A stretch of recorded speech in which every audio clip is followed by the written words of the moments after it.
係咪真㗎？嗱，外間一直都當你係第三者啊，咁其實你有冇一刻覺得馮太為你而死嘅咧？我真係唔知啊，因為根據報道咧，當事人係睇本雜誌睇翻嚟嗰啲嘢，我覺得喺呢一方面，可能嗰啲報道就算有啲真有啲假啦，真真假假混埋一齊，即係讀者唔會睇得咁細啦，即係或者唔識得分析啦。咁當一件事就算唔係真嘅，當你講10次、100次、1000次之後，嗰個人係會動搖嘅，會開始相信嘅事情嘅，即係可能係真嘅咁樣咯。如果有機會叫你同顧美華一齊對質，你敢唔敢？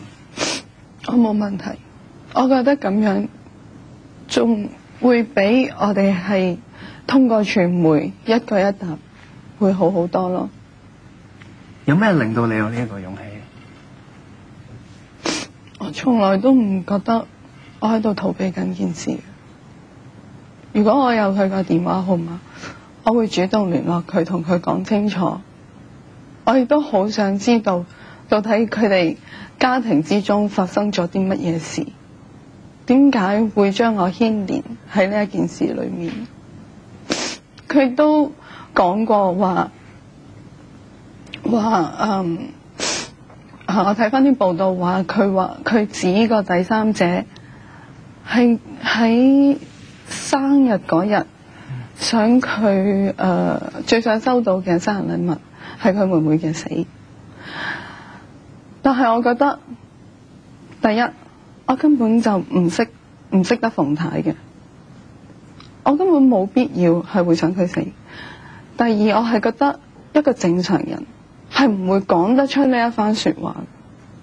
我覺得我有必要喺呢一度，我要對全香港嘅人發誓，我對天發誓，我係從來冇講過呢一啲咁陰毒嘅說話。如果唔係，我一世冇運行，不得好死，乜都得啊！件事你覺得有邊一刻令你最崩潰咧？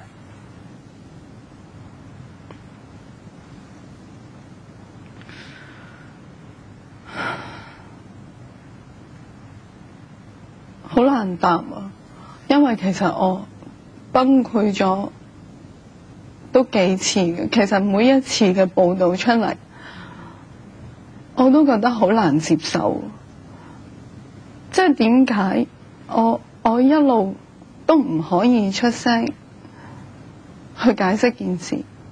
我亦都好擔心，譬如我出嚟澄清，將件事搞到好大嘅時候，會影響到佢太太，會刺激到佢太太，所以我一直都唔出聲。我亦都覺得好委屈。咁喺呢一次我出嚟回應之前，我亦都問咗好多朋友嘅意見，我亦都問咗好多做金融界嘅。我話如果我咁樣講咗，會唔會好影響佢公司啊？其實我唔係一個輕易出賣朋友嘅人嚟㗎。跟住佢哋話 Lulu， 你都受咗好多冤屈啦。如果你喺呢個時候講，同佢之間係有啲咩牽連嘅話，我哋會明白，我哋會知道你唔係咁，即係唔係咁輕易去出賣你嘅朋友。我哋會繼續支持你。其實成件事，你覺得你自己處理手法係點啊？我初時一直都覺得係清者自清啦，人哋嘅家事都唔關我事，我講咩啫？我可以答乜嘢啫？我覺得我答多就錯多，越講越錯。你講，啲人又話你狡辯；你唔講，啲人又話你心有事。所以我根本就唔識得點樣去處理呢件事。咁吳佩孚呢個人又點出現嘅？到呢件事發生咗之後，咁佢就 send 咗個 message 俾我，就話婷欣妹妹知道你好困擾啦，你有啲咩需要幫手或者揾人傾訴，你就打俾我。